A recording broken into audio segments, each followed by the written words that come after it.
Rothwell herself was last seen early Tuesday morning leaving her home on North Winds Drive that's in the county around Creve Coeur. Rothwell's family, including her husband, posted flyers all over the area with Jennifer's photo. They also made a Facebook page called Find Jennifer Rothwell and announced a $25,000 reward. Officers have been searching this area all afternoon, but this is the first time that we have seen them put up crime scene tape.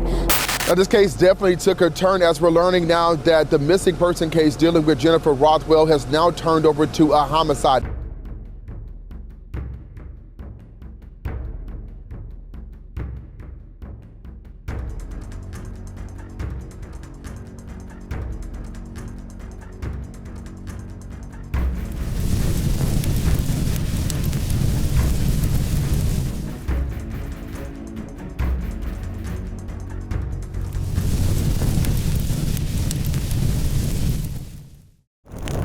Hello everyone, James here, and welcome to another Crime Atlas upload. I hope everybody is safe and well. Before we dive into today's compelling case, I need to ask a quick favor. Don't worry, it's not going to cost you an arm and a leg, maybe just a finger. Can you spare a finger? Not the bad one. I know some of you guys, it's okay. But all kidding aside, here's the deal. You may have noticed that recently, YouTube hasn't been promoting our videos the way it used to. It's not personal, YouTube still loves us. This is most likely due to recent algorithm changes aimed at boosting smaller channels. But here's where you come in. Allow me to briefly explain how the algorithm works and why your support makes all the difference. This is very basic, there's more to it, but when a video is uploaded, YouTube shows it to a test group of viewers. Let's say, for argument's sake, about 100,000. These are called initial impressions. YouTube then tracks two key stats: the click-through rate, which measures how often people click on the thumbnail, and view duration, self-explanatory. If the video hits certain benchmarks for CTR and view duration, YouTube then opens it up to a much larger audience, which leads to more impressions, which leads to more views.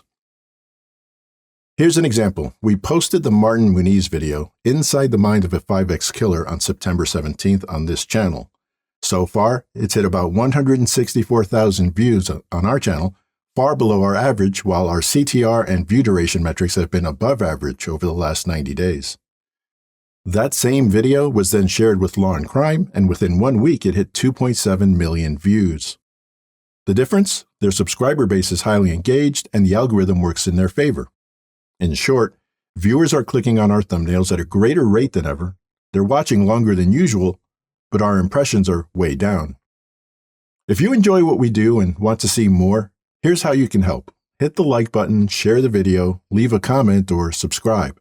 Each action tells YouTube's algorithm that you're engaged, and that engagement helps get our videos in front of more people. Thanks so much for your support. It truly means the world to us. Now, let's move on to today's case. In this video, we are re-examining the sordid case of Beau Hampton Rothwell. Our original coverage was uploaded in June 2022, but since then, the official police investigation findings have been made public. The Crime Atlas has obtained the full 110-page report, which provides an in-depth account of the terrifying events that unfolded on November 11, 2019, and how detectives ultimately solved the case. This updated version will include additional details you haven't heard before. To understand how such a tragedy could unfold, we need to start with Jennifer Rothwell's life in the fall of 2019, a time that was supposed to be filled with optimism and joy. At 28, Jennifer had a thriving career as a process engineer for DuPont in Chesterfield and was on the brink of a promotion. Her 31-year-old husband, Beau, was also thriving professionally, working as a chemical engineer for Ambitech. The couple had been together for 9 years, recently bought a home, and were eagerly anticipating the arrival of their first child. From a bird's-eye view, their lives seemed picture perfect. But as the saying goes, there are 3 things that cannot stay hidden for long: the sun, the moon, and the truth. Let's dive in.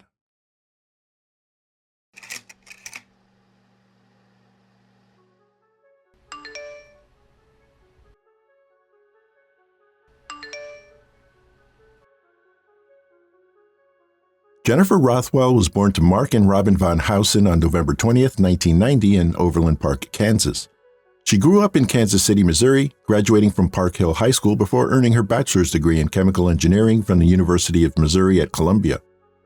Known for her outgoing nature and quick wit, Jennifer's college roommates said she was always cracking jokes, a true social butterfly.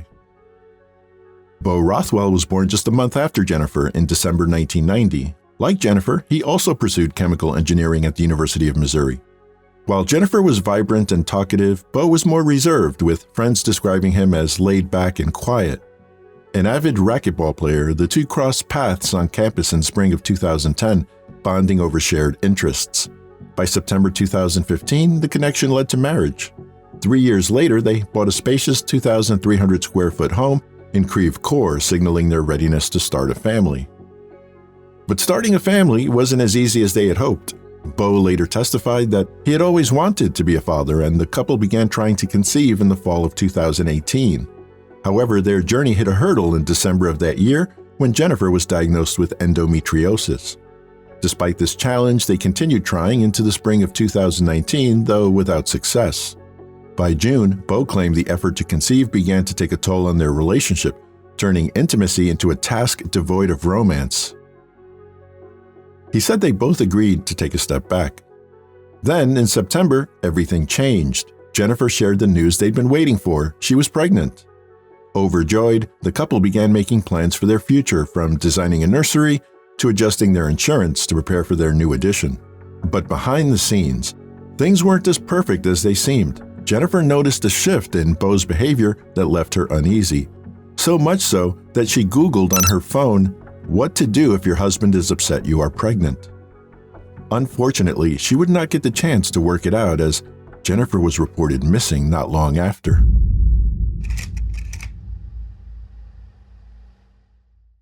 Rothwell herself was last seen early Tuesday morning leaving her home on North Winds Drive that's in the county around Creve Coeur. Rothwell's family, including her husband, posted flyers all over the area with Jennifer's photo. They also made a Facebook page called Find Jennifer Rothwell and announced a $25,000 reward. Yesterday afternoon, Rothwell's husband posted a message asking for help trying to find his wife. On Monday, November 11th, a winter storm swept through Creve Coeur, covering the area in snow and freezing rain, making the roads treacherous. Forecasters called it a major weather event, but it would pale in comparison to what was about to unfold. The next evening, at around 9:44 p.m., Beau called the police to report his wife Jennifer missing. According to Beau, her coworkers had contacted him earlier, concerned because Jennifer hadn't shown up for work that day. He told officers she was last seen leaving their home at 6:20 a.m., heading to work. Beau also mentioned that a mutual friend had come across Jennifer's Hyundai Sonata abandoned on the side of a local road. The car door was locked, but her cell phone was visible inside. Police quickly canvassed the area and located the vehicle, though her purse was nowhere to be found. Beau claimed he had been searching for Jennifer since 8:30 p.m. after hearing from her coworkers.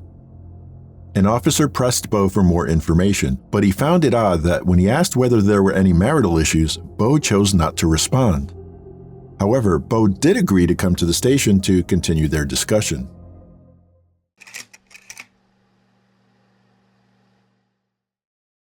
Officer Worth began the interview by asking Beau to walk him through his day. Beau explained that he went to work around 8 a.m. but left early, feeling sick at about 10:30 a.m. Reflecting on the previous night, he mentioned that he and Jennifer had watched The Great British Baking Show on Netflix, worked on a pregnancy countdown calendar together, and went to bed around 8 or 9 p.m. Officer Worth then asked Beau what he believed happened to his wife, to which Beau replied, "I have no clue, man. When I looked in the car, I noticed her purse was gone, so that makes me think. And it's locked, so she didn't take her purse and lock it. I don't know." Officer Worth asked if Beau would be willing to put that statement in writing, at which time Beau replied, "Maybe. I feel like I would need a lawyer for that or something. Sorry." Officer Worth countered, "Just for a written statement?" Beau responded, "Yeah, I don't know. I was trying to answer all the questions as simply as I can. I do kind of want a lawyer. We're going down a lot of rabbit holes." Confused, Officer Worth clarified, "Just to be clear, I'm only asking you to put your statement in writing. At this time, you're not suspected of any wrongdoing." When asked again if he wanted an attorney, Beau responded, "I would feel more comfortable with one before making a written statement." With that, detectives from the St. Louis County Police were brought in to open a formal investigation into Beau Rothwell. Police noted that Beau also refused to let them search his home, car, or cell phone, further raising suspicion. Instead, they searched a trash can at the curb of his property where they found rubber gloves, paper towels, and other cleaning supplies. Among the items was a receipt showing the cleaning products had been purchased the day before Jennifer was reported missing. Investigators informed Beau they'd be back, this time with a search warrant in hand. November 13th, last night at 7:45 p.m., police execute a search warrant at the couple's home, and Beau was taken into custody. Our cameras were rolling as investigators spent hours going in and out of their home. Beau's arrest comes less than 5 hours after posting this on Facebook, saying, "Some of you may have already heard, but last night my wife Jennifer went missing. I've filed a police report and the search is ongoing. Please, if you hear of anything or have any information, it would be greatly appreciated." We do know from these new documents what investigators reported finding inside the couple's home, including wet carpet soaked with bleach and large areas of blood in carpeting and underlying pad. On Thursday, November 14th, St. Louis County Police announced a major development in Jennifer Rothwell's case. Based on the evidence collected, her disappearance was officially reclassified as a homicide. That same day, Beau Rothwell was charged with tampering with evidence. Investigators had obtained store camera footage showing him purchasing carpet cleaner, gloves, and bleach the night before Jennifer was reported missing. According to the charging documents, Beau purchased and applied cleaning products to a large area of blood in an effort to destroy or remove physical evidence with the purpose to impair its availability in an investigation into the murder of Jennifer Rothwell. He was taken into custody and held on an initial bond of $100,000. Beau made his first court appearance on the tampering charge the following day. Your next court date will be April 6th. I doubt it will proceed because it will go to the grand jury, it sounds like, before that date. Shortly after, the St. Louis County Prosecutor's Office announced additional charges of second-degree murder, and the court immediately revoked Beau's bond. In the late evening of Monday, November 18th, St. Louis County Police reported that human remains had been discovered with Beau's assistance. The location was nearly 45 miles from the Rothwell home. 2 days later, on what would have been Jennifer's 29th birthday, authorities confirmed that the remains found were indeed hers. Subsequently, the charges against Beau were upgraded to first-degree murder.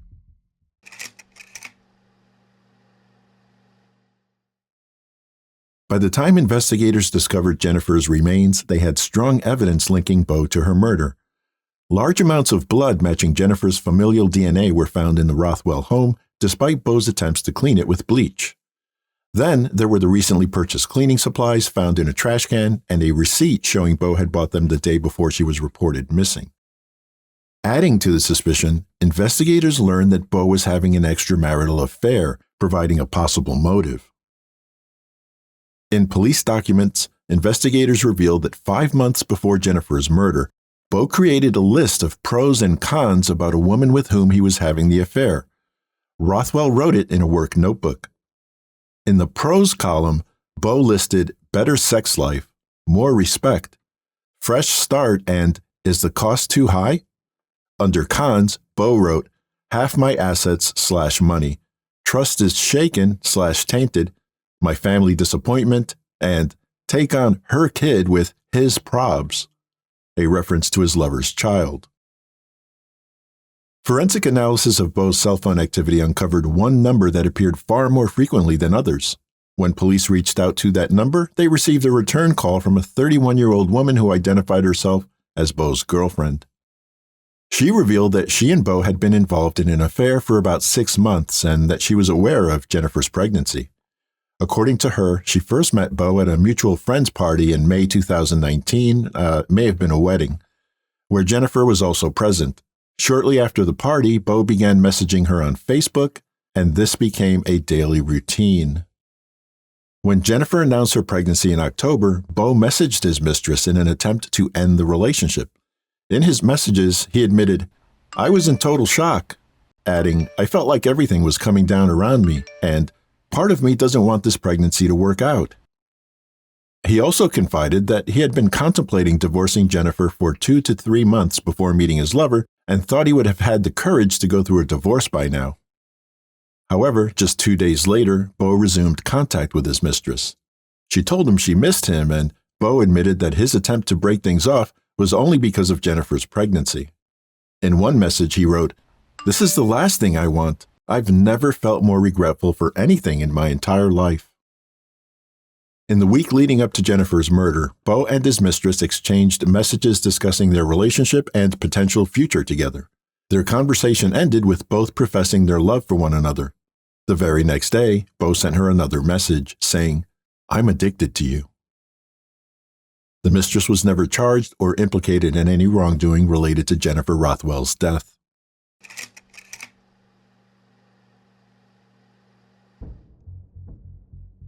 Court records paint a chilling picture of what unfolded in the Rothwell home on November 11, 2019. Beau admitted that he and Jennifer had a heated argument after he decided to come clean about his affair. When Jennifer demanded to know the other woman's identity, Beau refused to tell her. According to his testimony, this refusal enraged Jennifer, who allegedly lashed out, stating, "Keep your mystery, bitch." He then claimed she accused him of not being the father of their unborn child, which was later disproven by a paternity test. According to Beau, her words sent him into a fit of rage. He retrieved a mallet and struck Jennifer from behind, hitting her on the head. "I believe I cracked her skull," he said, before adding, "She fell unconscious and fell down the stairs." He watched as she stumbled down the stairs toward the garage door, then followed her and struck her again. Despite claiming that he had not planned to kill her, his actions in the aftermath told a different story. After the killing, Beau admitted to stripping Jennifer's body and driving an hour from their home to dump her remains in a wooded area. He then returned home and attempted to erase all traces of the crime. He scrubbed the house with bleach and thought he disposed of incriminating evidence, including the cleaning supplies, in a dumpster near the highway. The next morning, Jennifer's coworkers noticed her absence, and one texted her mother asking, "Hey, how is Jennifer?" Alarmed, Jennifer's mother called Beau, who told her he hadn't seen his wife since she left for work that morning. This external pressure is what forced Beau's hand, prompting him to report Jennifer missing later that evening.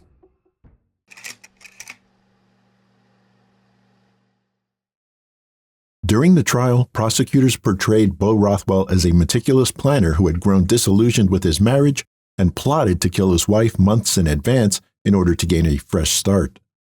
They framed the killing as premeditated based on evidence such as the list of pros and cons of leaving his wife for another woman and the many messages between him and his lover that discussed a future together. Rothwell's defense attorney, Charles Barberio, insisted that the killing was not planned. Barberio stated the crime rose out of sudden passion and there's no evidence that he ever wanted to kill his wife. He implored jurors to return a verdict of not guilty of first-degree murder and convict him of voluntary manslaughter, abandoning her corpse, and evidence tampering. After reviewing hundreds of documents and crime scene photos and listening to many hours of witness testimony, it took the jury just over 3 hours to find Beau Rothwell guilty of murdering his pregnant wife in the first degree. Upon hearing the verdict, Jennifer Rothwell's loved ones sighed in relief and cried tears of painful joy. The murder charges come with a life sentence without the possibility of parole. Jennifer Rothwell's family says they were hoping to have more than 28 years with their beloved daughter, but Beau took that from them. They say now with this sentence, they have justice. We know we can't bring Jennifer back or her child, and so as far as our roles, we wanted to be able to bring justice and closure. Rothwell said during sentencing, "To Jennifer's family, words cannot describe how sorry I am. This should have never happened." Jennifer's mother, Robin Von Hausen, said in a tearful statement via video call, "Jennifer was a bright light in our lives. Gone are the moments of joy with friends and relatives."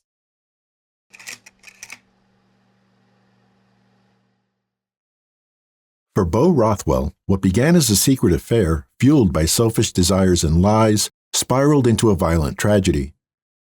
Beau's betrayal was more than just an act of unfaithfulness. It was a calculated attempt to build a future with someone else while discarding the life he had promised to cherish. Jennifer Rothwell, a bright and ambitious young woman, trusted her husband and was excited about their growing family.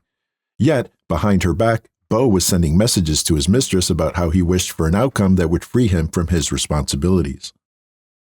Even his so-called moment of passion was rooted in months of deceit, with a detailed list of pros and cons weighing his wife against his lover. Ultimately, Beau's inability to confront his problems with integrity led to Jennifer's murder and the devastation of countless lives. For Jennifer's family and friends, justice was served, but it will never erase the pain of losing someone. And as for Beau, the fresh start he envisioned is now confined to a prison cell, where his actions will haunt him for the rest of his days. What are your thoughts on this case? Do you believe Beau's life sentence was the right punishment for this crime?